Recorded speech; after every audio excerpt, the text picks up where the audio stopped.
The only person who succeeds is the person who is progressively realizing a worthy ideal. Chapter 11. Your subconscious mind as a partner in success. Success means successful living. A long period of peace, joy, and happiness on this plane may be termed success. The real things of life, such as peace, harmony, integrity, security, and happiness, are intangible. They come from the deep self of man. Meditating on these qualities builds these treasures of heaven in our subconscious. The 3 steps to success.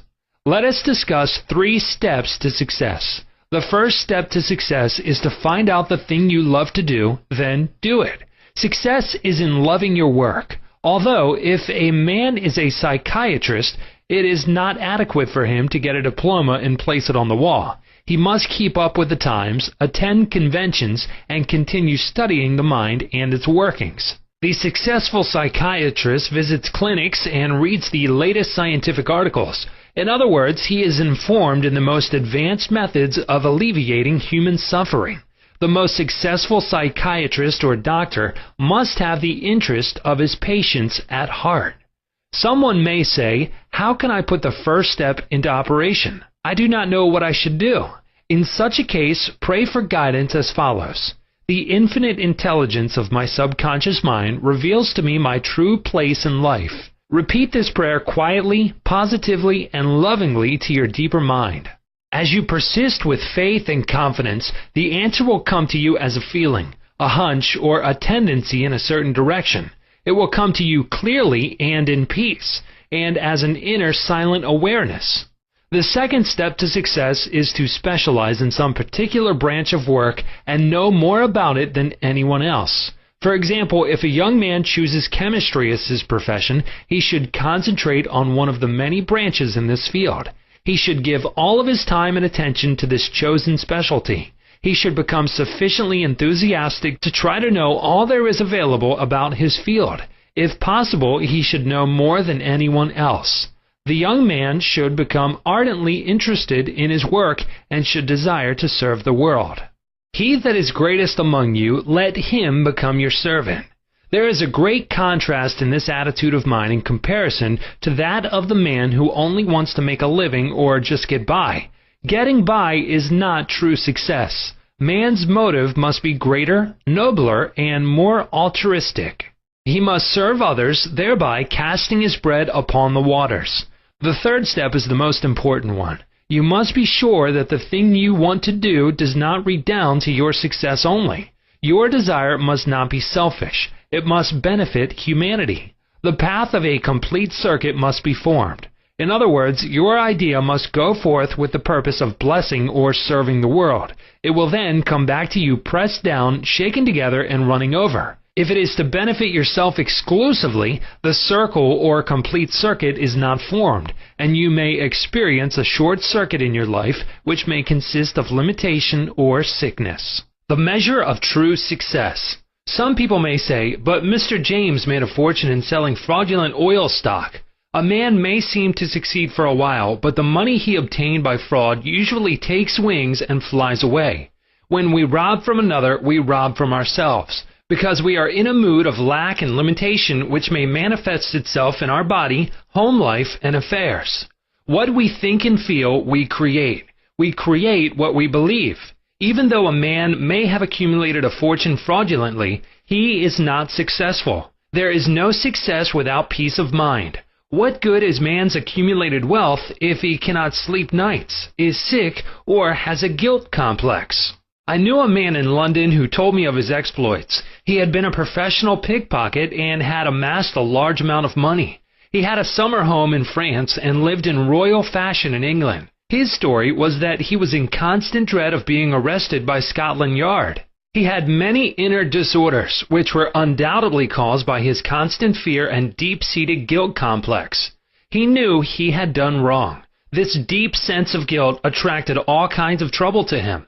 Subsequently, he voluntarily surrendered to the police and served a prison sentence. After his release from prison, he sought psychological and spiritual counsel and became transformed. He went to work and became an honest, law-abiding citizen.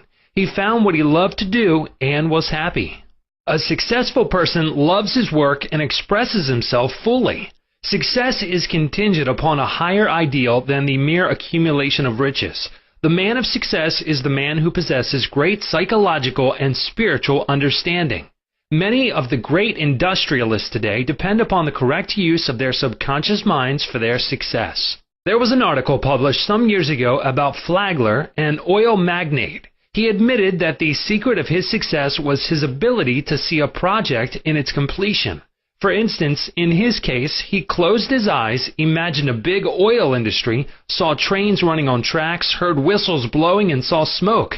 Having seen and felt the fulfillment of his prayer, his subconscious mind brought about its realization.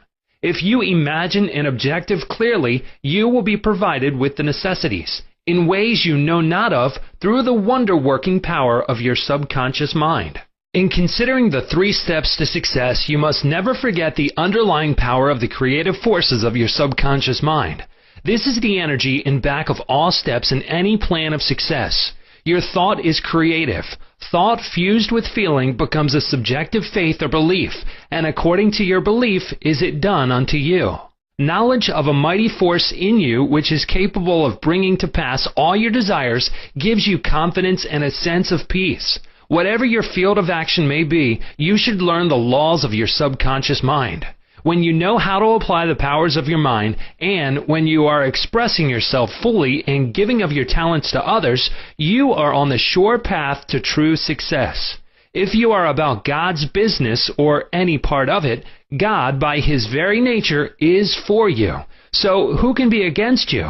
With this understanding, there is no power in heaven or on earth to withhold success from you. How he made his dream come true. A movie actor told me that he had very little education, but he had a dream as a boy of becoming a successful movie actor. Out in the field mowing hay, driving the cows home, or even milking them, he said, I would constantly imagine I saw my name in big lights at a large theater. I kept this up for years until finally I ran away from home. I got extra jobs in the motion picture field, and the day finally came when I saw my name in great big lights as I did when I was a boy. Then he added, I know the power of sustained imagination to bring success. His dream pharmacy became a reality. 30 years ago, I knew a young pharmacist who was receiving $40 a week plus commission on sales. After 25 years, he said to me, I will get a pension and retire. I said to this young man, why don't you own your own store? Get out of this place. Raise your sights. Have a dream for your children. Maybe your son wants to be a doctor. Perhaps your daughter desires to be a great musician. His answer was that he had no money. He began to awaken to the fact that whatever he could conceive as true, he could give conception. The first step toward his goal was his awakening to the powers of his subconscious mind, which I briefly elaborated on for his benefit. His second step was his realization that if he could succeed in conveying an idea to his subconscious mind, the latter would somehow bring it to pass. He began to imagine that he was in his own store. He mentally arranged the bottles, dispensed prescriptions, and imagined several clerks in the store waiting on customers. He also visualized a big bank balance. Mentally, he worked in that imaginary store. Like a good actor, he lived the role. Act as though I am, and I will be. This pharmacist put himself wholeheartedly into the act, living, moving, and acting on the assumption that he owned the store. The sequel was interesting. He was discharged from his position. He found new employment with a large chain store, became manager, and later on district manager. He saved enough money in 4 years to provide a down payment on a drug store of his own. He called it his dream pharmacy. It was, he said, exactly the store I saw in my imagination. He became a recognized success in his chosen field and was happy doing what he loved to do. Using the subconscious mind in business. Some years ago, I gave a lecture to a group of businessmen on the powers of imagination and the subconscious mind. In this lecture, I pointed out how Goethe used his imagination wisely when confronted with difficulties and predicaments. His biographers point out that he was accustomed to fill many hours quietly holding imaginary conversations. It is well known that his custom was to imagine one of his friends before him in a chair answering him in the right way.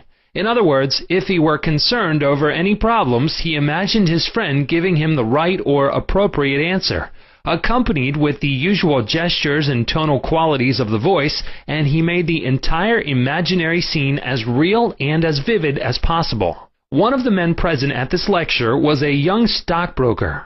He proceeded to adopt the technique of Goethe. He began to have mental, imaginary conversations with a multi-millionaire banker friend of his who used to congratulate him on his wise and sound judgment and compliment him on his purchase of the right stocks. He used to dramatize this imaginary conversation until he had psychologically fixed it as a form of belief in his mind.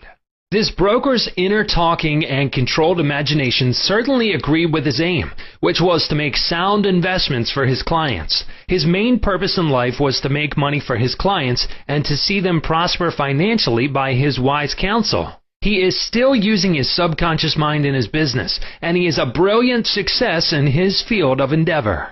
Boy of 16 years turns failure into success. A young boy who was attending high school said to me, "I am getting very poor grades. My memory is failing. I do not know what is the matter." I discovered that the only thing wrong with this boy was his attitude, which was one of indifference and resentment towards some of his teachers and fellow students. I taught him how to use his subconscious mind and how to succeed in his studies. He began to affirm certain truths several times a day, particularly at night prior to sleep, and also in the morning after awakening.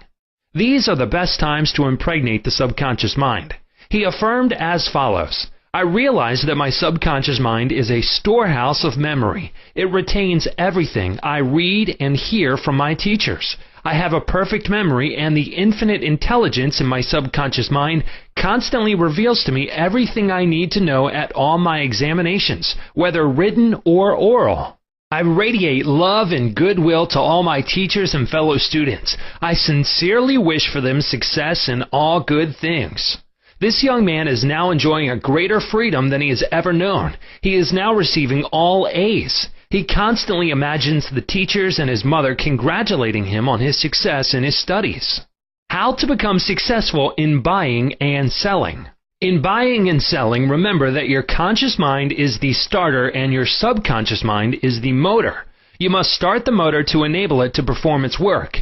Your conscious mind is the dynamo that awakens the power of your subconscious mind. The first step in conveying your clarified desire, idea, or image to the deeper mind is to relax, immobilize the attention, get still, and be quiet. This quiet, relaxed, and peaceful attitude of mind prevents extraneous matter and false ideas from interfering with your mental absorption of your ideal. Furthermore, in a quiet, passive, and receptive attitude of mind, effort is reduced to a minimum. The second step is to begin to imagine the reality of that which you desire. For example, you may wish to buy a home, and in your relaxed state of mind, affirm as follows: "The infinite intelligence of my subconscious mind is all-wise. It reveals to me now the ideal home, which is central, ideal, is in a lovely environment, meets with all my requirements, and is commensurate with my income. I am now turning this request over to my subconscious mind, and I know it responds according to the nature of my request. I release this request with absolute faith and confidence in the same way that a farmer deposits a seed in the ground, trusting implicitly in the laws of growth." The answer to your prayer may come through an advertisement in the paper, through a friend, or you may be guided directly to a particular home, which is exactly what you are seeking. There are many ways by which your prayer may be answered. The principal knowledge in which you may place your confidence is that the answer always comes, provided you trust the working of your deeper mind. You may wish to sell a home, land, or any kind of property. In private consultation with real estate brokers, I have told them of the way I sold my own home on Orlando Avenue in Los Angeles. Many of them have applied the technique I used with remarkable and speedy results. I placed a sign which read, "For sale by owner," in the garden in front of my home. The day after, I said to myself as I was going to sleep, "Supposing you sold your house, what would you do?" I answered my own question, and I said I would take that sign down and throw it in the garage.